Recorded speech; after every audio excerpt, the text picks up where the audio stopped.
Good morning. Welcome to the Old School, a podcast about, among other things, the American education system, its quirks, traits, qualities, but also anything else that we fancy.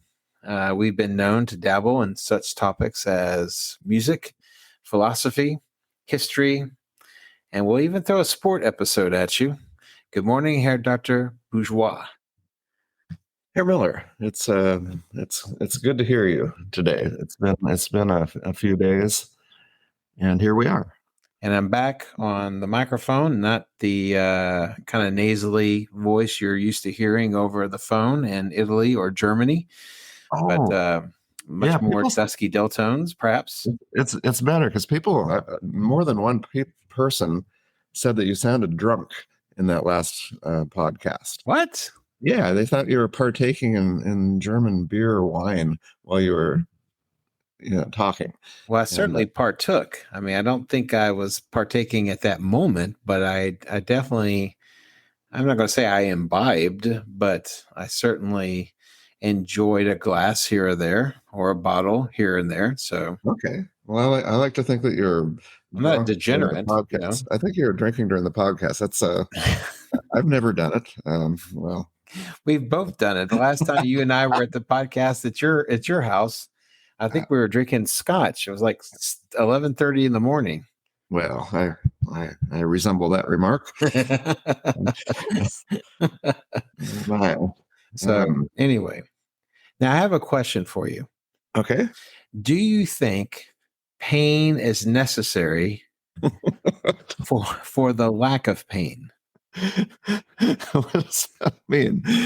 Pain is necessary for the lack of pain? In order to experience no pain, you must first experience pain. Do you believe in that statement?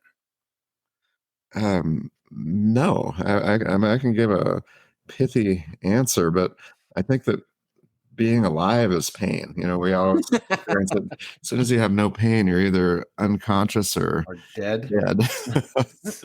So, but I see what you mean as far as the contrasts. You need the suffering to appreciate the moments of respite. What's strange is that among my other activities while in Europe, I managed to contract a pinched nerve. You contracted a pinched? I don't know if I contracted it. It like just happened. Someone else had one, and you got one. They're spreading like wildfire over there. No more COVID. It's all pinched nerves now. So I get a pinched nerve when I'm in Europe, and it affects my leg. And so I go to the doctor. You went to a German doctor? You know my doctor. My doctor is a very nice lady. Okay, yes. And so I asked her, I said, what can I do? And she said, well, there's really not much you can do. Just take some ibuprofen to deal with the pain, and it'll go away in about a month and a half or 2 months. Oh. And she said, I could get you a nerve blocker. And I said, well, that sounds good. I was just thinking about the notion of not feeling the pain associated with the pinched nerve. And she goes, oh, yeah. So it'll block the nerve and it'll block the pain and you'll feel great. It won't fix anything, but you just won't feel the pain. And I said, well, all right. I kind of like that. She had first said the drugs. So I said, well, let's try the drugs first. And if that doesn't work, we'll try this nerve blocker. What is it? I asked her that. I said, so what is it? She goes, oh, we'll teach you how to do it. I said, how to do what? She goes, well, it's a shot that you inject yourself with. And I said, well, I think you buried the lead. I think you should have started with, by the way, there's this other option that includes giving yourself a shot. Yeah. And and I asked her, I said, is it painful? She goes, oh yeah, it's painful. And what I found remarkable is that usually doctors try to downplay how much things hurt.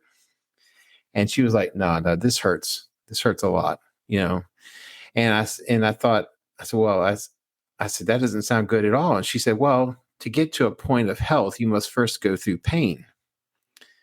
And I told her, I said, well, that sounds like a philosophical statement. It doesn't really sound like a medical one. A little And bit so, sadistic there. my doctor's like the Marquis de Sade or something. And Boy. so I don't know. It Oh, is getting better, as they said it would. But I just found it comical and slightly disturbing that she started out with the notion that, good health must first be preceded by pain. So, well, is she talking about actually curing it or curing the symptoms? curing the symptoms. Well, so why not give you a pill? Apparently, that doesn't work. I mean, if it doesn't work, so the pill, that's what we started with. The pill was like the ibuprofen, like the. Well, they have better stuff than that. Come on now. Well, it's the best that I can still function on. Why I do you don't need want to be a to part function? of the opioid epidemic that we have in this Oh, well, you country. don't need to function anymore. I'm retired. Then I wouldn't be able to provide such witty comments and insight on this podcast. I think you're pretty entertaining when you're under the influence of certain medications. I recall Well, that. you certainly have done your best to make that happen on various occasions. So I don't know if we ever told that story on this podcast, but did we? No, yeah, we We have. must have. We've run out of stories that are accurate. The rest of these are fabrications. So I had a thought as far as a potential topic, and it came from a friend of mine who jumped to another school, and in doing so, jumped to a different schedule. So one of the things that school districts seem to wring their hands about and will at times often change is the actual schedule of how classes are done. Now, the last school that I was in, they had what was called um, a modified block schedule. So, like first and eighth period were held every day for like 45 minutes, and then 2, 3, 4, 5, 6, 7 alternated one day after the other, and these periods were an hour and a half. And it got me to thinking, how many different schedules are there, and is there any one of them that has more merit than the other? What has been your experience with schedules?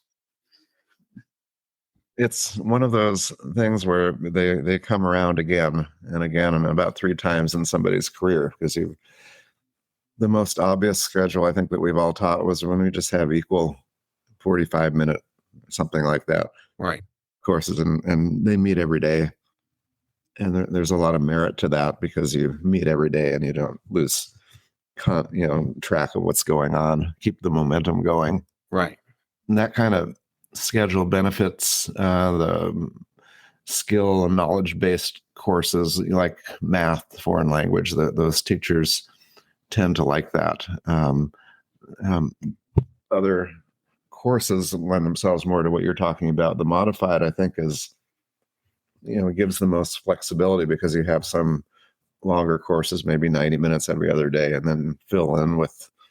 But it's really difficult for the person scheduling. I mean, you need a computer program and all kinds of things for everything to fit.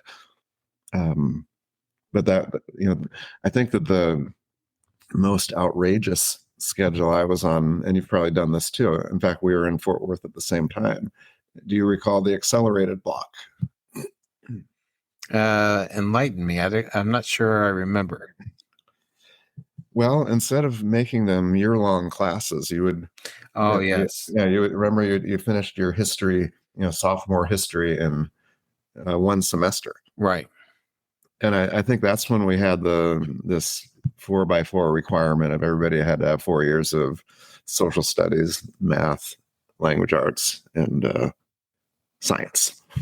And so you were able to accelerate, but they were 90-minute or 2-hour classes, whatever. But you worked quickly through that, and as a language teacher, that was terrible because imagine preparing kids for an AP German test, and they've finish their course by December, and then they may not take another German class for 6 or 7 months. Mhm. So there were some, I think that there had to have been benefits to it, but I didn't see any, in that because you lose a lot of time and talk about retention of materials. I'm sure it was research based, but maybe more to save money Yeah. than to, you know, get students to remember what you're teaching them. So that was a bit of a shock. And I think that lasted 2 years, maybe definitely a year, but I think 2. I think the thing about the accelerator, it should be differentiated between the semester long classes, because the semester long classes are designed for a semester only. Yeah. So therefore Right. the information therein, the concepts and what have you is tailored to that time period. But here you're trying to jam in what ordinarily and perhaps ideally would be a year-long course into a matter of a few months. And you have to go so fast and you have to go so quickly in order to be able to cover the things that you have to cover. God forbid yours is a class that has to answer to a test at the end. Such as you said, and that's the problem with classes like AP Economics and AP Government, is that ultimately the kids who take those classes in the fall, they got to sit on that information if they can for several months before they can actually take the AP exam. And so it creates a rather harried, kind of pale male at times approach to the class. And let me tell you something. Of all the times I've been in a block schedule class, I don't know too many teachers that could go from bell to bell Oh no. and keep everyone's attention and be productive and what have you. It just doesn't happen. Well, you've seen the research on student engagement. I mean, you have a bit of a high point after, for about the first 10 minutes, and then it drops. Another blip maybe, and then it drops. But certainly 90 minutes is too long. So yeah, there's a lot of individual work and group work and quotation marks and projects and quotation marks.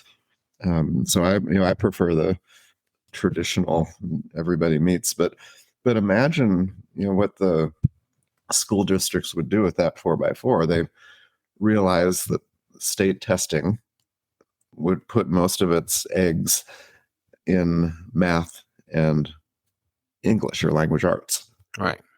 And so the natural step, which is what they did, was make math one of those courses, but it was a 2-semester course. So technically you're having 2 hours of math in the fall and 2 hours in the spring. So doubling down on those 2 tested courses. Right.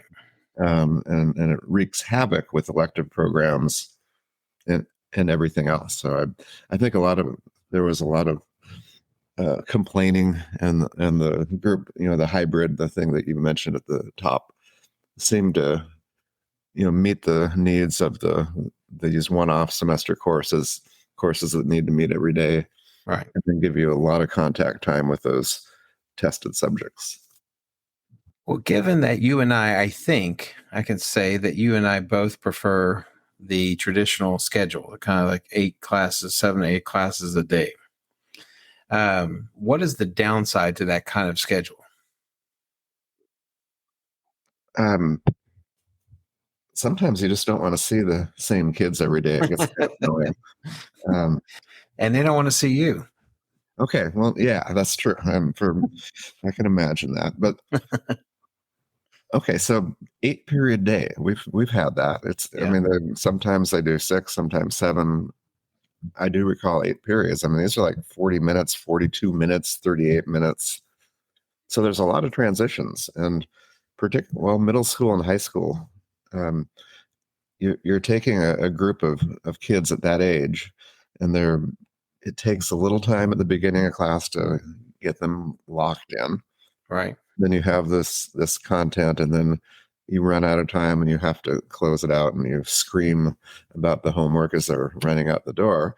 The bell rings, and they're shuffled around with other kids, and they lose complete concentration, and suddenly they're in front of another teacher. They went from Herr Dr. Bourgeois to Mr. Miller.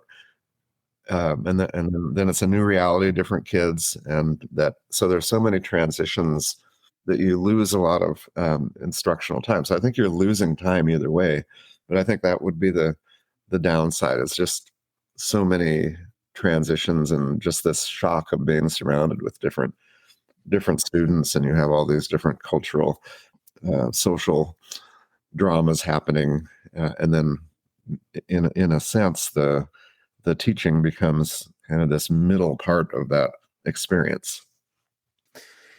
So you have that style. You have the kind of the block schedule, which we talked about, the accelerated block. Then you have the modified block we talked about. Um, there are some school districts in this country that do 4 days a week. And just on the surface, it would sound like, hell yeah, yeah, I'd do 4 days a week. And, Yeah. maybe someone has the idea that if you only have to go to work or go to school for 4 days, then you're more productive those 4 days. You're, I don't know. I mean, beyond the kind of the surface kind of appeal to only having to go to school or to go to work 4 days a week, it's a longer day. I'm wondering what the benefit is besides, like I said, having a 3-day weekend every weekend. Yeah, I think that from a teaching standpoint, those are really long days, but most teachers would take you up on that, Yeah. for that extra day. But the teachers may end up losing because they could, require 4 days of teaching, then a day of meetings, and professional learning communities and professional development, and the teachers would say, "Hey, bring on the students. This is really not any more fun." Right. I can't imagine they would just turn the teachers loose. They would have to pay them less, and there'd be problems. Um, but I don't know. I think if I were offered that, I would love it as a teacher, and about every student you ask would love it too. Hmm. The question is, would it be that much more productive? No, I think that this is a truism that whatever way you shuffle kids around, whatever calendar schedule, um, configuration, it doesn't matter. I think it's a flat line. I mean, we've and student achievement has been a flat line if you look at the NAEP assessment Right. over the years, and we've tried all kinds of things. So these are small factors to make a difference, at least in test scores. It might help students' well-being, if they get a day off, or Mhm. um, but maybe they don't all have to have the same day off. So it could be using the school building and the faculty all the time, but have this rotating day off for kids. I don't know. Right. What do I know? But I really don't think it'll make much of a difference. So a couple other ones that are used. One is called like a multiple flex block schedule, where the block schedule is kind of like the basis, but then they have like a 50-minute period or two 25-minute periods, or maybe 40 minutes and two 20-minute periods, where it can either be lunch or it could be a teacher conference. It could be just hanging out, not doing anything. There's like a lot of things that could be used. And one of the things that, because the school I ended my career at was toying with this idea because a nearby school district does it. And one of the things they talked about was the idea that teachers would not have to stay after school or come in early before school that often if there was a time built in within the day to have potentially tutorials. Okay, so it's plan tutorials. It doesn't have to be tutorials. It could be a teacher parent conference. It could be meeting with counselors. It could be a study hall. It could be all sorts of things. And part of it's going to be a lunch, because the lunch period is kind of factored in there somewhere. But the question is that, one of the things about the block schedule always drove me crazy is that I'd heard people say, well, this is what they're going to get in college. I said, well, they're not in college yet, first of all. Second of all, just because they get it in college doesn't make it a good thing, So this is designed to kind of give the kids some time during the school day to be able to work on stuff. Now that creates the obvious question: what percentage of kids do you think will use that flex time in a productive sort of way? I don't know. I think some will, because they don't want to have homework, so they would use that to get their homework done. Um, Looking at a college schedule, I think if you really wanted to replicate that, you would have to have a lot of online courses, Mhm. because that's becoming more and more a thing. And also courses taught by teaching assistants, adjunct professors. And so you have a main professor who is kind of in charge of the course, but then they have labor in the form of adjuncts Right. who do the courses. And then realistically, students have long periods of time off, and maybe they don't have anything on Tuesday and Thursday, and they have courses where they can decide whether they're coming to class or not, and have an open campus and all these things. The trick is for the students to be able to manage their time and not take advantage of the freedom.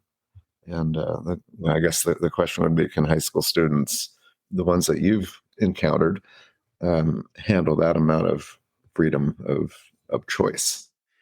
My experience is, and this is the problem with, you know, with um, project-based learning. This is my issue with independent study at the high school level.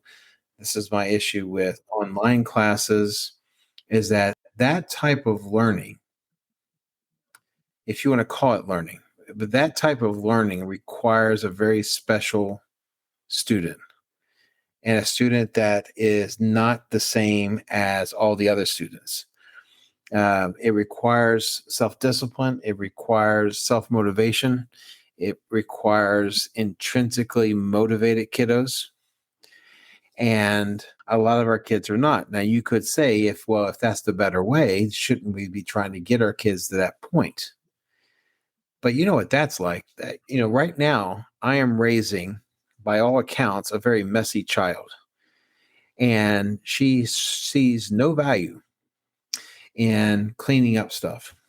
What? I What? thought this was a boy thing. Why are you bringing this up? That Why? seems I'm making a what- point here. Making a okay. point. It seems like you're ragging on your daughter for not cleaning her room publicly in front of hundreds of people. Well, that works too. But my point is that me trying to make her into something that I would prefer doesn't make any more sense than sitting there and trying to make a kid who is not.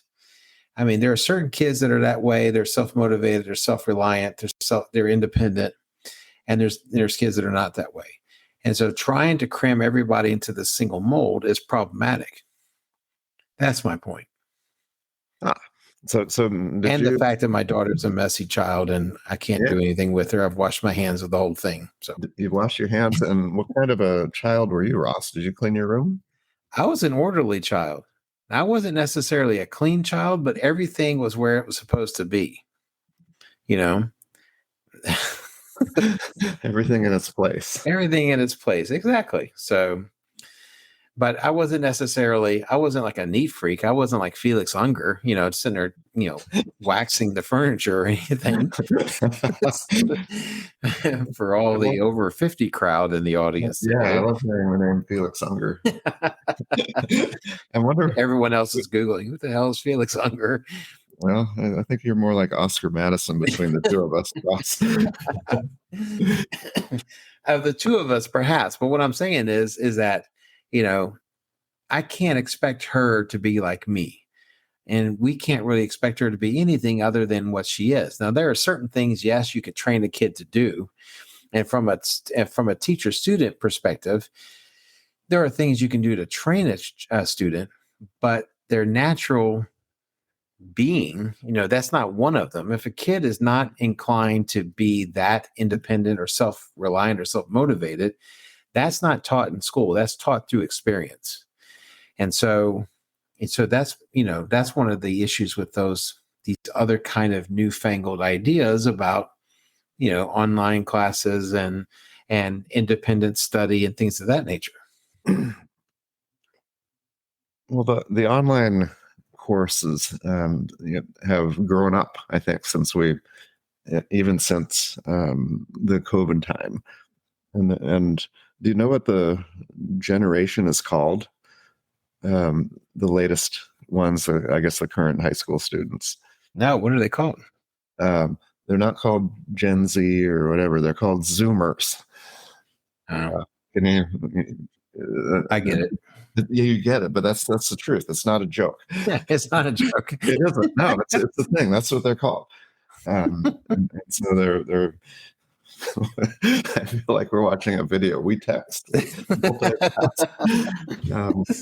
But the online content is, becoming more and more of a thing, and um, so the idea of a traditional schedule with students sitting in a room, with the teacher in front of them, um, will become as challenging as showing kids a video.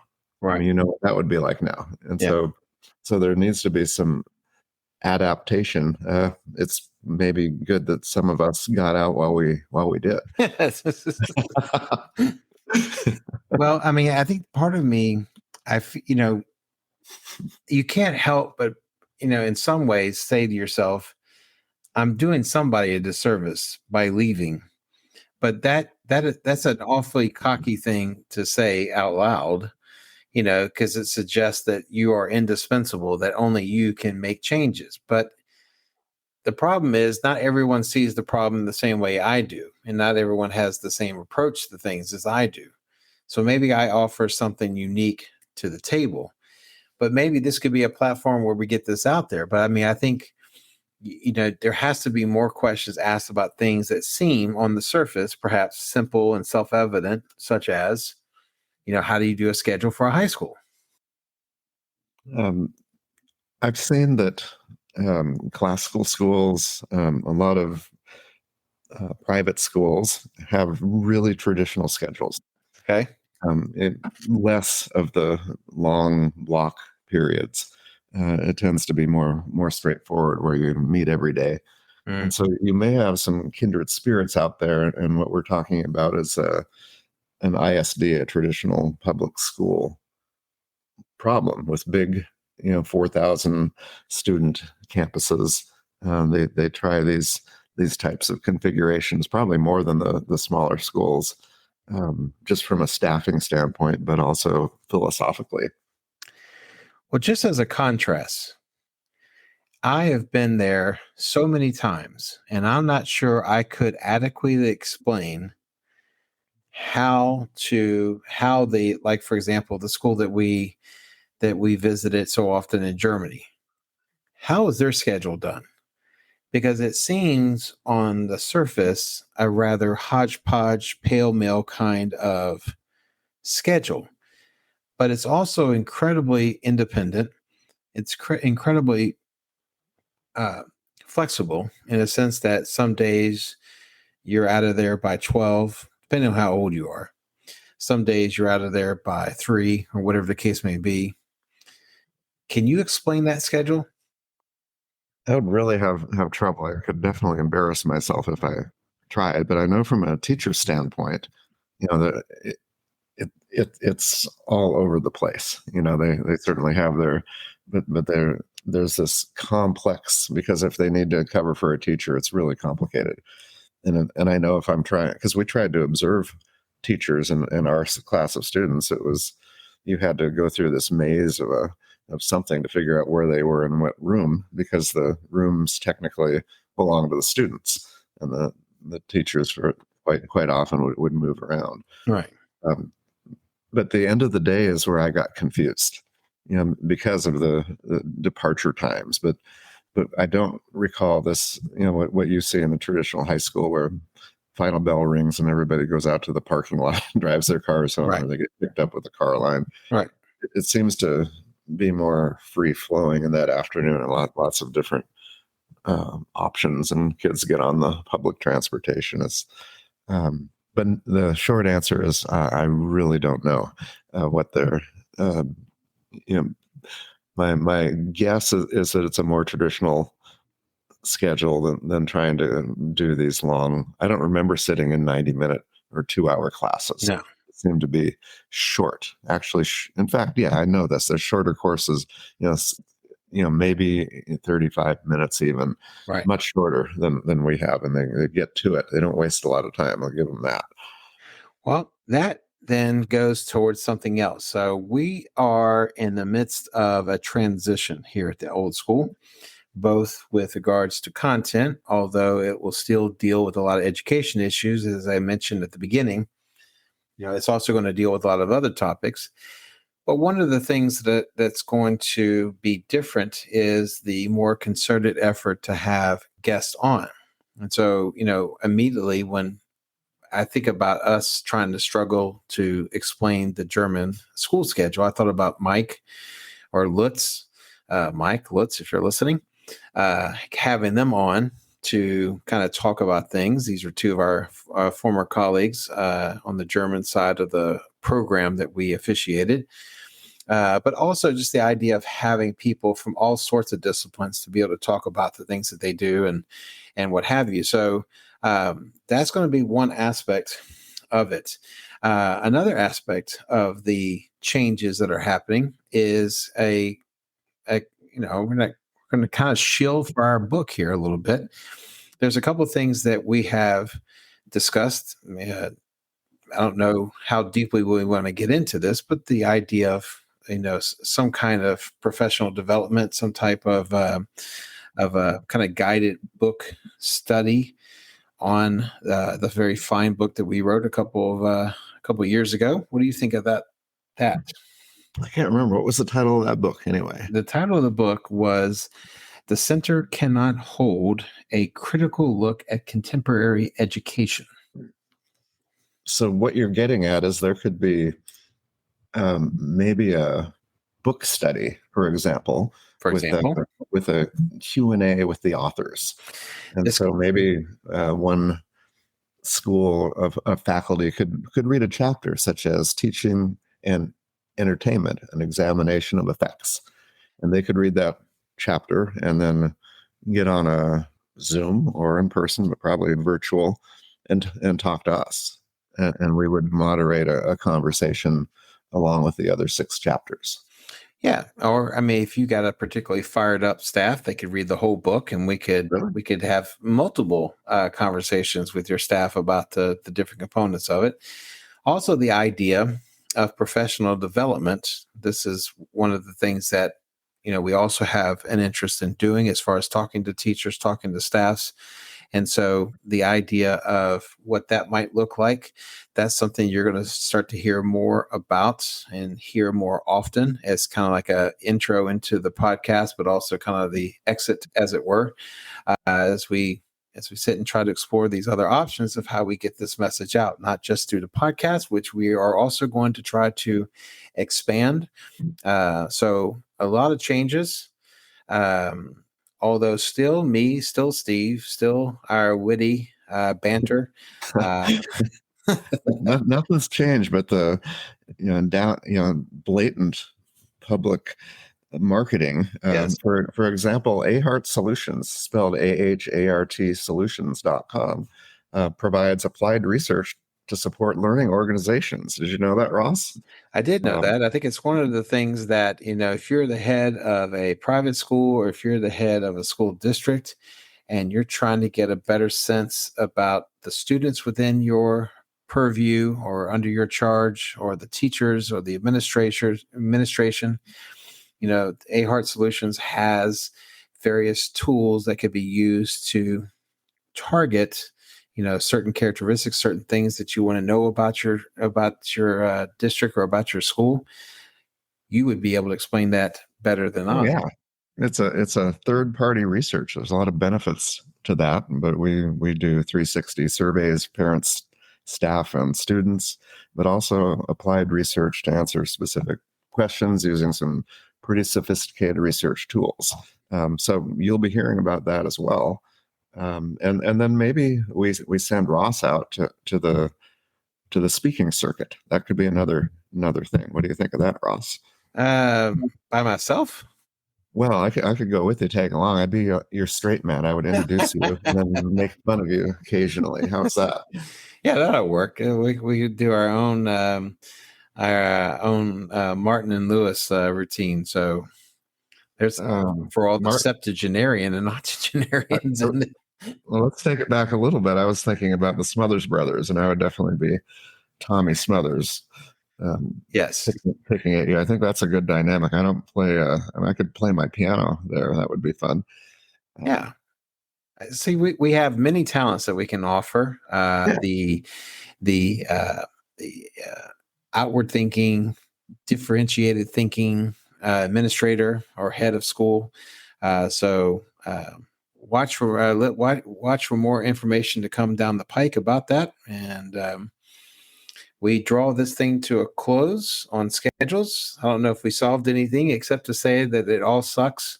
That all the schedules are horrible. Although we definitely prefer the traditional every class every day. Because yes, you do meet the knuckleheads every day, but you also get the good kids every day. So it kind of evens itself out, I think. I think you're right. And unless you put unschooling on the table where you just don't go at all, then that's the next best thing. Yes, exactly. So, all right. Well, at that point, we will say adieu, and I will see you later down the road, Herr Dr. Bourgeois. Auf Wiedersehen, here.